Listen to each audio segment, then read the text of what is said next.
Muy buenos días, bendiciones para todos. Que el Señor bendiga rica y poderosamente su vida en esta mañana. Quiero darle la bienvenida a este nuestro tiempo devocional. Espero que esté allí con ese corazón expectante, ¿no? Esperando recibir de Dios, porque así lo dice la Biblia. Todo aquel que se acerca a Dios tiene que creer que le hay y que Él es galardonador de los que le buscan. Así que, bueno, vamos a iniciar nuestro tiempo devocional y le doy la bienvenida a todos, esperando que este sea un tiempo de mucho crecimiento, un tiempo que le rete a usted, un tiempo que le desafíe a crecer y que le ayude, por supuesto, cada día a ser más como Jesús y hacer las cosas que Él hizo. Yo creo que un ejercicio bien lindo sería evaluar nuestras vidas diariamente para ver cuánto de Jesús hemos mostrado, cuánto de Jesús hemos construido, hecho en nuestra vida. Eso nos va a ayudar a nosotros. Lo que no se evalúa, no se sabe, no hay una idea de cómo está la obra, ¿no? Entonces hay que ir evaluando. Hay un texto en la Biblia que dice: no os engañéis, Dios no puede ser burlado. Todo lo que el hombre siembra, eso también recogerá. No os engañéis, Dios no puede ser burlado. Aunque muchas personas quieren burlarse de Dios. Burlarse de Dios no solo en el sentido de hablar de Él, hacer comentarios, sino pensar que pueden burlar las leyes que ya Dios ha puesto. O sea, hay personas que piensan que pueden actuar de una manera y no tener consecuencias. O sea, eso es lo que Pablo dice, ¿no? Todo lo que usted y yo sembramos, eso también recogemos. Maravilloso, ¿verdad?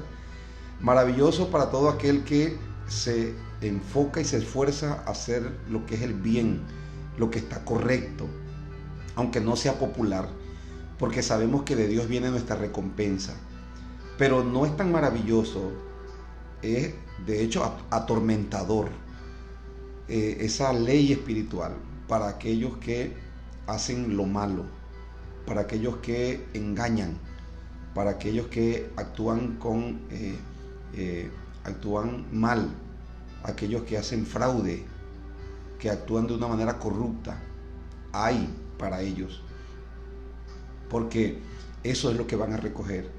La persona que ofende, la persona que insulta, la persona que humilla, la persona que daña a su prójimo. Dios dice, eso es lo que vas a recoger, tarde o temprano. Pero para aquellos que hacen el bien, es una muy buena noticia, porque eso es lo que vas a recoger, el bien que tú haces. ¿Qué le parece? Dios es un Dios muy sabio y muy justo, porque haya las maneras, las formas de motivarnos a nosotros a hacer lo que es correcto. Y esto es lo que encontramos en esta mañana en el reto del día de hoy. Dios hoy nos reta a ser el causante de las alegrías de los demás. Dios nos reta a ser el causante de las alegrías. Eso lo leemos en la segunda carta del apóstol Pablo a los Corintios, donde vamos a leer hoy. Capítulo 2, por favor. Allí donde usted está, tome su Biblia y vamos a leer la Biblia. En la segunda carta del apóstol Pablo a los Corintios, versículo del 1 hasta el versículo 4. Vamos a la escritura. Recuerde que estoy leyendo la Nueva Traducción Viviente. Dice la palabra de Dios: así que decidí que no les causaría tristeza con otra visita dolorosa, pues si yo les causo tristeza, ¿quién me alegrará a mí? Por cierto, no será alguien a quien yo haya entristecido. Por eso les escribí como lo hice, para que cuando llegue no me causen tristeza, lo mismo que deberían darme las más grandes alegrías. Seguramente todos ustedes saben que mi alegría proviene de que estén alegres. Escribí aquella carta con gran angustia, un corazón afligido y muchas lágrimas. No quise causarles tristeza, más bien quería que supieran cuánto amor tengo por ustedes. Wow, qué lindo lo que el apóstol Pablo escribe. Pablo tenía un afecto muy grande por los creyentes. De hecho, cuando escribe, por ejemplo, en la carta a los tesalonicenses, él dice: yo les amo a ustedes de una manera tan entrañable, como la nodriza que cría a sus propios hijos. Les amo entrañablemente. Y ese era un afecto genuino, legítimo, porque Pablo había desarrollado ese corazón amoroso, ese corazón apasionado por las almas, como el corazón del Padre Celestial. Es decir, que Pablo había crecido en ese aspecto, había crecido a la imagen del Padre, a la imagen de Jesús. Ahora, está haciendo referencia a la primera carta, en donde escribió en algunos apartes con severidad. Por ejemplo, le dijo a los líderes, referente a un creyente que había caído en inmoralidad sexual, le dijo: el tal se ha entregado a Satanás para destrucción de la carne, a fin de que el espíritu sea salvo. Entonces, eso tal vez muchas personas pudieron haberlo tomado de una manera mal. Eso tal vez pudo haberle representado a Pablo el hecho de que algunos creyentes tuvieran una imagen cruel, una imagen inflexible, insensible de Pablo. Pero Pablo dice: no, yo les amo a ustedes con el amor del Señor.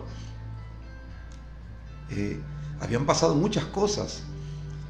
Y recuerde usted que en la primera carta el apóstol Pablo aborda ciertas situaciones y tiene que hacer uso de esa autoridad. Porque a veces las personas piensan que nosotros tenemos una responsabilidad de estar de acuerdo con todo, de complacer a todo el mundo. Y eso es un pensamiento popular. A veces en la casa, en nuestra relación con nuestros hijos, a veces confundimos nuestro rol como padre. A veces confundimos nuestro rol como ciudadano, como hermano en la iglesia, como trabajador. Las personas exigen de nosotros que nosotros estemos de acuerdo con las cosas mal hechas. Entonces, por el hecho de que cada quien tiene derecho de hacer lo que le parezca, ¿no? Porque cada quien tiene ese derecho. Esté donde esté, cada quien tiene derecho de hacer lo que él quiere, pero también cada persona tiene ese mismo derecho de llevar las consecuencias de lo que hace. Pero las personas, muchas personas no piensan así. Mucha gente piensa que nosotros tenemos la obligación de estar de acuerdo, tenemos la obligación de guardar silencio cuando vemos algo mal hecho, tenemos la obligación de no meternos en la vida de ellos. Bueno, si son miembros de una misma familia, cualquier cosa que haga un miembro de la familia afecta al resto. Eso lo dijo Pablo en la primera carta. Si soy miembro del cuerpo, cualquier cosa que yo haga va a afectar al resto. Entonces es mi responsabilidad actuar de una manera correcta, pero también es responsabilidad de los demás hacerme ver las cosas cuando están mal hechas. Es responsabilidad de los demás ayudarme a alinearme, a corregirme en mi comportamiento cuando las cosas no están bien.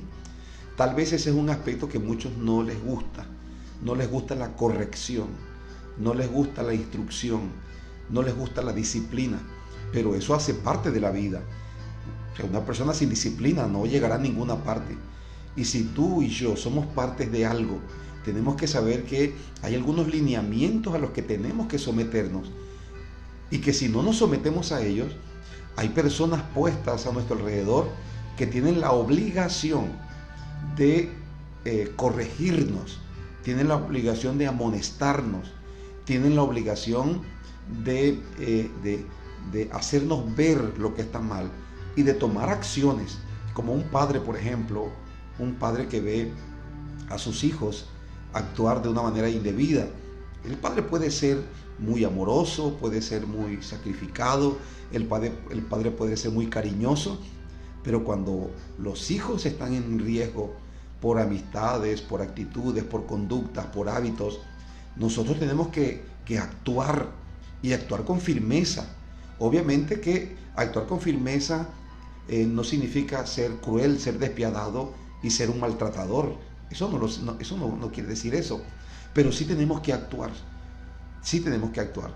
Porque si no lo hacemos, entonces no solamente se va a destruir el miembro de la familia, sino que eso va a afectar al resto. Entonces nosotros somos custodios y guardianes.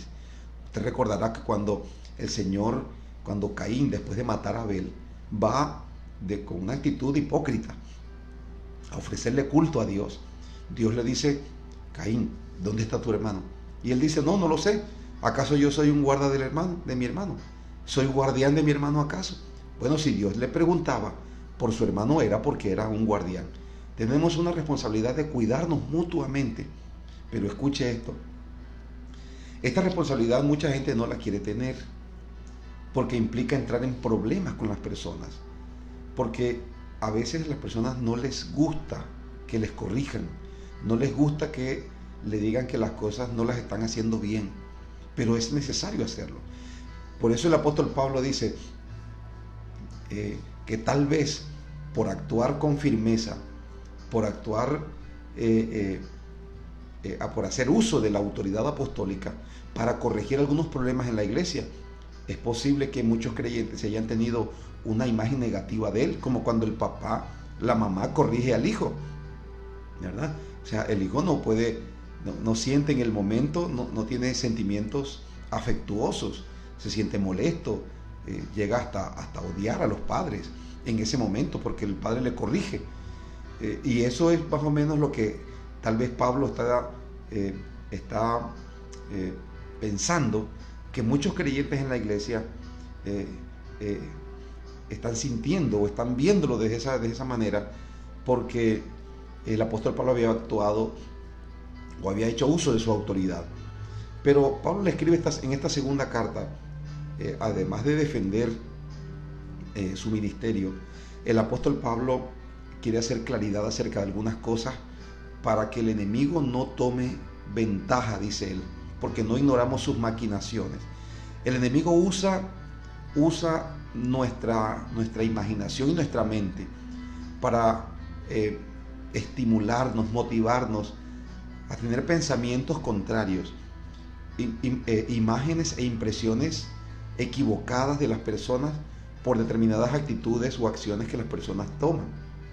Entonces el apóstol Pablo escribe esta carta y dice: mira, yo no quiero realmente que ustedes piensen que yo escribí esa carta y tomé esas decisiones porque yo no los amo, porque yo quería causarles tristeza. No, tal vez pudieron experimentar un momento de tristeza, pero tienen que saber que esa es la tristeza que nos lleva a nosotros a la salvación. Hay tristeza que nos lleva en el mundo a la depresión, pero hay tristeza, dice la Biblia, que nos lleva a nosotros al arrepentimiento. Cuando el Espíritu Santo nos convence de un pecado, nos sentimos tristes, no nos sentimos felices, pero ese sentimiento nos lleva a nosotros a arrepentirnos. Entonces Pablo está diciendo eso. Ahora, es posible que esto le haya representado a Pablo que muchos tuviesen una imagen dura, insensible de él por las correcciones que tomó en la carta anterior. Pablo explica cuáles fueron sus motivos. Los motivos, ¿cuáles son los motivos de un padre? El amor por sus hijos, el querer que a sus hijos les vaya bien. Y Pablo les dice a la iglesia, dice: ustedes pueden tener muchos ayos, muchas nodrizas, ustedes pueden tener muchos maestros, pueden tener muchas personas que les enseñen en su vida espiritual, pero su padre espiritual soy yo, dice el apóstol Pablo. Y como hijos, entonces me corresponde a mí el guiarlos en la educación, en la instrucción del reino de Dios. Ahora, el apóstol Pablo dice: yo decidí que no les causaría tristeza con otra visita dolorosa. Porque si ya la gente tenía esa imagen de Pablo, Pablo dice: quiero visitarlos, quiero ir donde ustedes. ¿Qué iba a pensar? qué iba a sentir la gente cuando se enteran de que Pablo les va a visitar. Es como cuando, por ejemplo, el papá o la mamá a la distancia regaña al hijo, lo corrige. Y el hijo sabe que el padre debe venir a casa. ¿Qué pensará ese hijo? Dice ese hijo, la imagen que tiene ese hijo es que ese padre vendrá y vendrá a seguir, a enfrentar el problema y a ser un causante de dolor, de tristezas. Pero Pablo dice, Pablo anunció la visita y dice Pablo, yo voy con ustedes, pero yo no les voy a causar tristeza. Se adelanta el pensamiento de la gente. No les voy a causar tristeza, sino que yo quiero ser el causante de sus alegrías. ¡Wow! Maravilloso, ¿verdad? Quiero ser el causante de sus alegrías. Y es aquí donde se nos plantea el reto a nuestras vidas en el día de hoy. Porque ya hay mucha gente que causa dolor. Hay muchos maridos, hay muchos padres, hay muchos hijos, hay muchas personas en el mundo que son causantes de dolor, de aflicción a los demás. Porque es que las tinieblas no vienen directamente a causar dolor, a causar aflicción, sino que usa a las demás personas.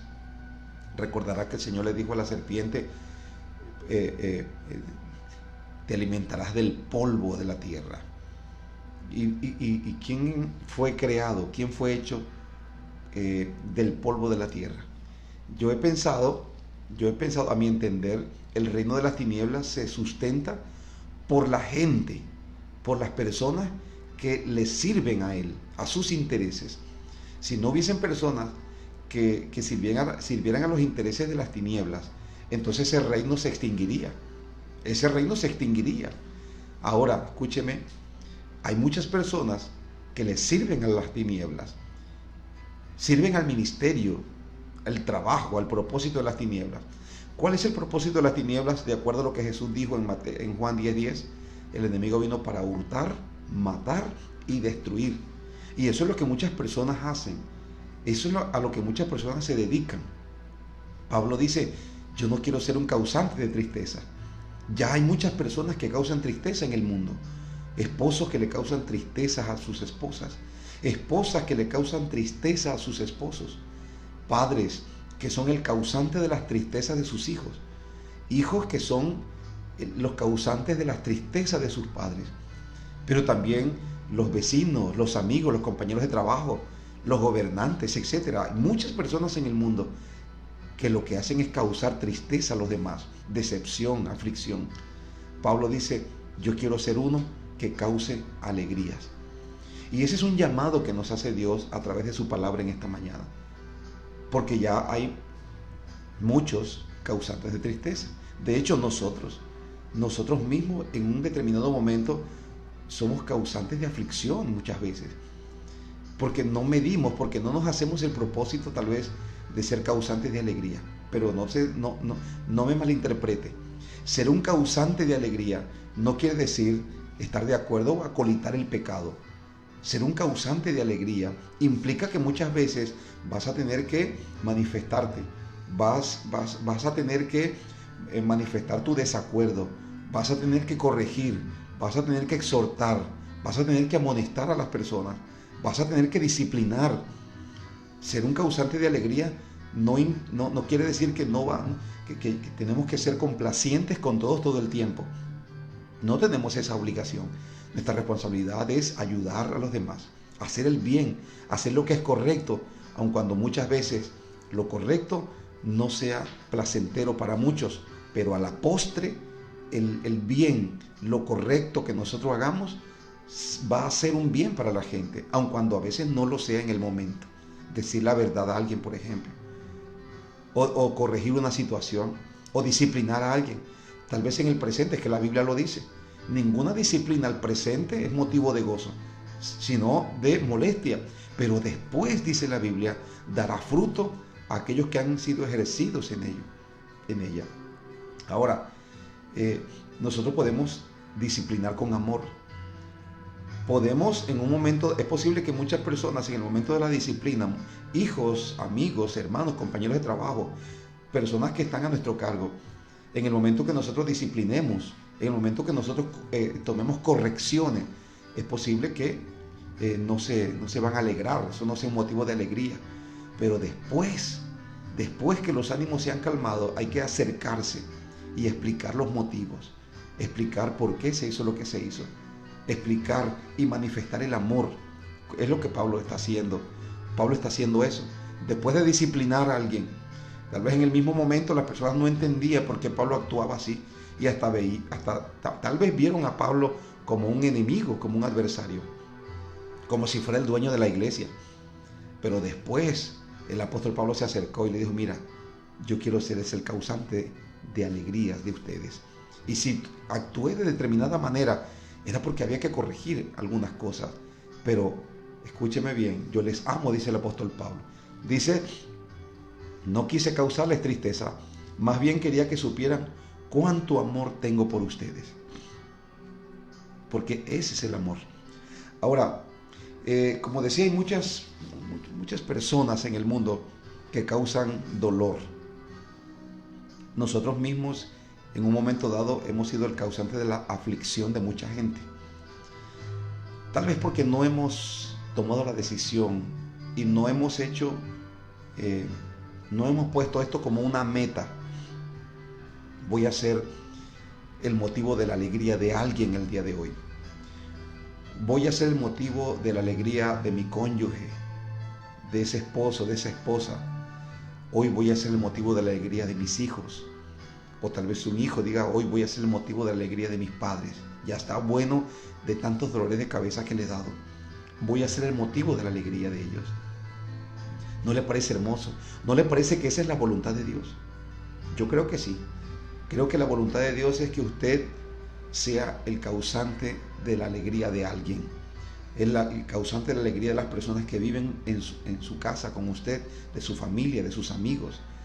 Que usted sea el causante de las alegrías. Pero quiero insistir en esto, no por acolitar lo que está mal, no por acolitar lo mal hecho, no por estar de acuerdo con cosas mal hechas, no por eso. Ahora, ¿qué tal si usted el día de hoy se convierte en ese causante de alegrías? ¿Qué tal si se convierte? Tal vez sí. ¿Qué tal si hoy toma usted la decisión? Comienza a pensar: ¿cómo puedo alegrar hoy la vida de mi familia? ¿Cómo puedo alegrar hoy la vida de ese padre, de ese esposo, de esa esposa, de esos hijos, de ese compañero de trabajo, de esa compañera de trabajo? Tal vez no estás tan, de pronto, no eres tan amigo, tan amiga, pero usted puede hacer algo hoy que le cambie la vida a la gente. La gente no siempre necesita que nosotros le demos cosas materiales. La gente necesita que nosotros seamos causantes de alegría. La gente está sufriendo. Estamos en un mundo sufriente. Usted se encuentra con las personas en la calle. Usted se encuentra con las personas, inclusive hasta en tu propia casa, en tu propio hogar. Pero nosotros ignoramos con qué tipo de cosas están lidiando, con qué tipo de cosas están luchando. Nosotros ignoramos, porque nos pasa como lo del profeta Samuel. Nosotros solamente vemos lo que está delante de nuestros ojos y juzgamos las cosas de acuerdo a cómo vemos. Pero el corazón lo conoce Dios. El corazón lo conoce Dios. Y Dios sí sabe cuál es la condición de los corazones. Corazones heridos, corazones sufrientes, corazones llenos de resentimiento, de mucho dolor, de mucha angustia, de mucha depresión. ¿Haría esto Cristo cuando estuvo aquí? ¿Sería eso a lo que Jesús se dedicaría? Bueno, Isaías capítulo 61, versículo del 1 al 3 dice: el Espíritu del Señor está sobre mí, porque me ungió para dar buenas nuevas a los pobres, es decir, para dar buenas noticias. Me ha enviado a vendar los corazones quebrantados. Me ha enviado a publicar libertad a los cautivos y a los presos apertura de cárcel. Me ha enviado a proclamar el año de la buena voluntad de Dios. Wow, eso fue lo que vino a hacer Jesús. Jesús era el motivo de la alegría de muchos. También era el motivo, era como la piedra en el zapato, pero de los malos, de los religiosos, de aquellos que se enseñoreaban de las personas, de aquellos que se aprovechaban de las personas. Pero Jesús fue el alivio, Jesús fue el regocijo, Jesús fue la paz de muchas personas. Cuando Cristo llega a un corazón, eso es lo que la persona recibe de Dios, el alivio, la paz. Jesús dijo: venid a mí, los que estáis trabajados y cansados, yo los haré descansar. ¿Qué tal si usted hoy se convierte en la causa, en el motivo de la alegría de otro, en la causa de la alegría y de la paz de otra persona? Yo sé que estamos rodeados de tanto mal y lo que necesitamos son personas así, personas que estén dispuestas a actuar de una manera amable, de una manera humilde, sencilla, apacible, de una manera suave, de una manera amorosa. El apóstol Pablo dice: yo quiero ser el motivo de sus alegrías. ¿Por qué? Porque todo lo que tú siembras, eso también vas a recoger. Todo lo que siembras, vas a recoger. Es cierto que cuando alguien siembra, no todas las semillas van a nacer. Pero mientras más siembras, hay más posibilidades de que la semilla nazca o que más semillas nazcan. Entonces, no te desanimes por la semilla que siembras y que no nace. Más bien, dedíquese a sembrar muchas semillas. Y me refiero con esto a ser el causante de la alegría de muchas personas. Escúcheme bien, porque todo lo que siembras, eso vas a recoger. Vamos a orar. Y si usted en esta mañana está dispuesto a aceptar este reto, usted dígaselo a Dios con sus propias palabras. Dígale al Señor: Padre, te doy gracias por tu palabra que me reta, Señor, a ser mejor, a ser igual a ti. Tú eres el causante de mis alegrías, Señor. Cuando tú llegaste a mi vida, trajiste paz, trajiste gozo, trajiste regocijo, Señor. Gracias. Yo quiero convertirme hoy, dígale al Padre, yo quiero convertirme hoy en el causante de la alegría de alguien, Padre. No mirar mi propio bienestar, mi propia alegría, sino ayudar, ser de bendición para alguien el día de hoy. Señor, tú has dicho en tu palabra: todo lo que el hombre siembra, eso también recogerá. Yo quiero ser hoy, dígale al Señor, un sembrador de alegrías. En el nombre de Jesús. Gracias, Señor. Aleluya. Amén y amén. Gloria a Dios. Dios le bendiga a todos. Y recuerde lo que el apóstol Pablo: no quiero ser el causante de la tristeza de la gente, yo quiero ser el causante de la alegría de la gente. Que Dios le ayude y que Dios le fortalezca en ese propósito el día de hoy, de ser usted el causante de las alegrías de los demás. Dios le bendiga.